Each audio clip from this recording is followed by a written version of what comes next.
예, 안녕하세요. 오늘 이렇게 또 조금 위치가 또 바뀌기도 했는데 오늘 또 이렇게 칸트 강의 두 번째 시간 한번 가져보도록 하겠습니다.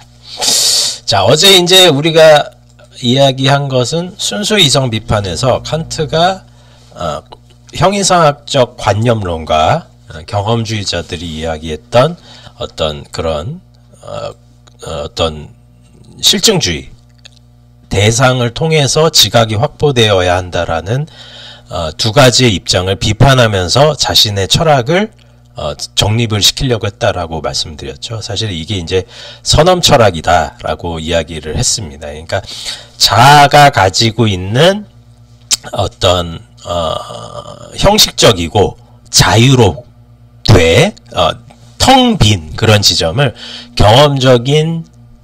경험주의의 어떤 그런 관점을 통해서 보충하려고 했다. 이렇게 보시는 것이 칸트 철학의 핵심이다 라고 생각을 하시면 될 것 같습니다. 자, 그런데 이제 칸트가 우리가 이제 이야기를 하면서 도대체 이제 형이상학이 무엇이냐 이제 이런 이야기를 했는데, 형이상학이 무엇이냐라는 질문과 에 대해서 우리가 이제 두 가지로 파악을 해야 돼요. 이제 그건 뭐냐면은 형이상학이 존재와 인식의 문제를 다루고 있다. 일반적으로는. 근데 이제 특수한 주제를 다룰 때는 자유나 영혼과 신과 같은 사변적 대상을 다루는 학문을 의미한다는 얘기예요. 자, 그럼 우리가 경험적 실제성이 무엇을 의미하는지를 다시 한번 고찰해 볼 필요가 있어요. 자, 우리는 경험이라고 하면 우리가 오감 등을 이용해서 대상을 지각하고 알아차린다는 것을 뜻할 것입니다. 그렇다면 실제의 의미는 무엇이냐는 것이죠. 실제는 그 자체로 고요한 방식으로 대상이 스스로 존립하고 있다는 것을 뜻한다. 우리는 우리의 삶을 채우고 있는 일상의 많은 대상들을 본다.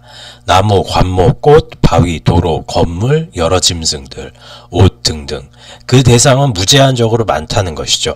이때 각각의 대상이 자신을 정립할 수 있는 방법론적 측면을 그 스스로 고유하게 지니고 있다는 거예요.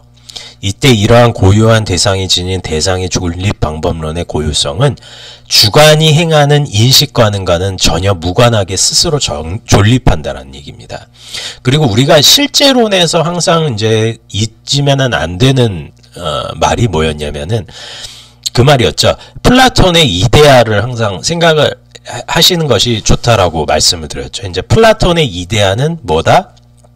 우리가 가지고 있는 생각이라든지 우리가 경험하는 대상 세계가 사실은 어떻다?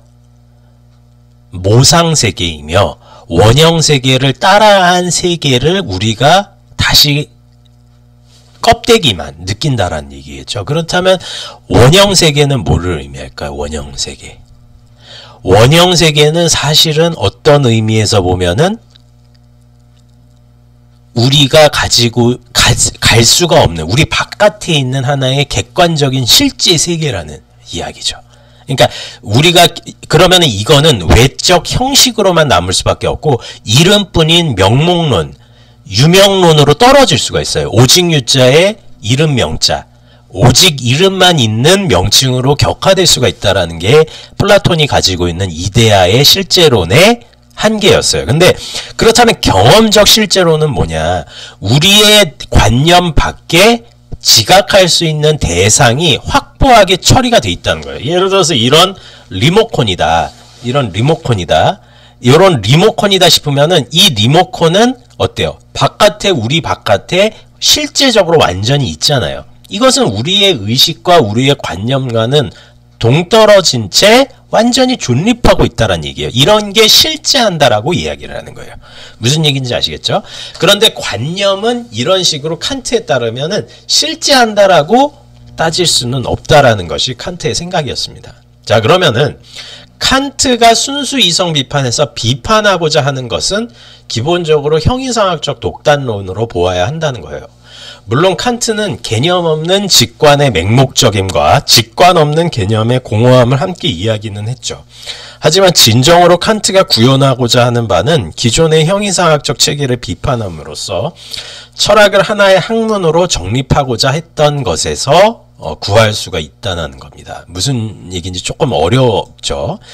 기존의 형이상학은 인간이 이성이 행하는 이지적 수행 과정이 곧 대상의 삶을 본성을 파악하는 수 있다는 입장으로 확장된다는 거예요. 그러니까 내가 이 리모컨에 대한 본질을 알기 때문에 이 리모컨이 가지고 있는 모든 본질을 다 내가 알 수 있다라는 것이 기존의 형이상학적 입장이에요. 무슨 얘기인지 아시겠죠? 이러한 형이상학적 실체에 대한 과도한 점은 결국에 사변적 대상과 사변적 주제에 대한 허무맹랑한 입장으로 커져버린다는 얘기예요. 내가 이런 펜을 알고, 내가 이런 마이크를 알고, 내가 이 탁자를 아는 정도까지는 괜찮아요. 탁자의 본질은 물건을 놓는 것, 혹은 물건을 어떻게 움직이고 이런 것이 탁자가 가지고 있는 본질이잖아요. 펜의 본질은 어때요? 무언가를 쓰는 것이 본질이잖아요. 이런 것까지는 괜찮다는 얘기예요. 그런데 예를 들어서 영혼이라든지 신이라든지 자유라든지 이런 사변적 실체에 대해서도 나의 관념과 이지적인 수행 과정을 통해서 완전히 그것을 파악할 수 있다라고 착각을 하는 것이 뭐다? 기존의 형이상학이 가지고 있던 한계라는 점이에요. 그러면 이 과정에서 영국의 철학자 데이비드 휴미 등장했죠. 우리가 이제 휴미 경험론자라고 이야기를 하죠. 휴는 인간의 내면의 이성과 자기 동일성을 스스로 확보하는 영혼이나 자아 따위는 존재하지 않는다라고 생각했고, 오로지 인간의 자아로 통칭되는 내면은 감각한 경험 일반 대상들에 대한 단순한 집합, 지각의 다발이 지각의 우리의 이성이 가지고 있는 특징이라고 생각을 했던 거예요. 칸트는 휴메의 이러한 파격적인 주장에서 독단의 잠에서 깨어나게 됐음을 고백합니다. 그렇다면 우리는 순수 이성 비판이 휴미 제시한 경험주의적 입장을 그대로 확장시킨 책이라고 보아야 하는 것이고, 또한 칸트를 기존의 형이상학을 휴메의 입장의 연장에서 더욱 파격적으로 공헌한 책으로 평가해야만 하냐는 것이죠. 그렇지는 않다라는 것이 사실은 순수 이성 비판의 책의 핵심이라는 거예요. 칸트의 순수 이성 비판의 전체를 관통하는 주제는 경험 가능성의 조건이 경험 대상의 가능성의 조건과 일치한다라는 점이에요. 컵을 한번 생각해 보자는 거예요. 우리는 삶을 요거는 한번 읽어 보시기를 바라지만 제가 드리지는 않았으니까 제가 좀 읽어야겠죠. 컵을 생각해 보자. 아니면 우리의 삶을 채우고 있는 여타 사물 대상 일반에 대해서 아무 것이나 생각해 보자는 거예요. 기존 형이상학자들은 이러한 사물 대상에 대해서 다음과 같이 생각할 것이란 것입니다. 나의 이지적인 이성의 활동을 통해서 대상 일반의 본질을 파악할 수 있을 것이다. 그리고 이러한 활동의 영역에 있어서 나의 자아가, 경험으로부터 독립적으로 떨어져 있는 나의 자아가, 그리고 그 같은 자기 동일성이 이러한 활동에 있어서의 가장 근본적인 역할을 한다는 것이 합리론자들의 입장이었죠. 반면에 경험론자들은 컵이나 혹은 대상 일반에 대해서 다음과 같이 말할 것이라는 거죠. 내가 컵이나 대상 일반을 파악하는 행위는 감각적 지각 행위에 불과한 것이고, 그것에 대한 본질은 절대적으로 나의 감각 지각 시스템에 제한될 뿐이라는 것이 그들의 의견이었죠. 여기까지만 읽고 오늘은 강의는 조금 마칠게요. 칸트의 비판은 양자 모두에 걸쳐서 펼쳐진다는 거죠. 칸트는 분명히 인식하는 주관의 권한을 경험적이고 자연적 차원의 현상을 통해서 제한한다는 거예요. 어떤 우리가 경험하는 경험적인 지각을 통한 현상만이 확실하게 포착이 될 수 있다라는 것이 칸트의 의견이었어요. 하지만 동시에 칸트는 자아가 수행하고 있는 능동적이고 자율적이며, 우리가 아무리 경험으로부터 영향을 받는다라고는 하지만은 우리가 무엇을 보고 우리가 무엇을 듣고 이런 것이 무의식적에 일어나기도 하지만 우리가 우리의 마음을 쏟는 지점도 있잖아요. 아니면은 그것에 대해서 자율적으로 우리가 어떤 음악에 귀가 갈 때도 있잖아요. 그런 거는 사실은 이성이나 자아가 능동적인 자기 역할을 수행하고 있다라고 봐야 되는 거예요.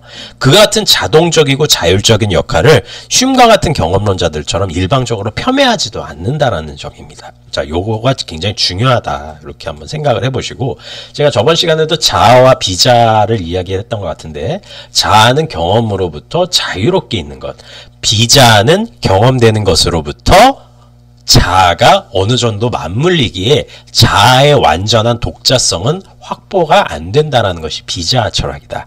이렇게 두 가지 점을 좀 생각해 주시면 감사할 것 같습니다. 네, 일단은 오늘 강의는 여기까지 하겠습니다.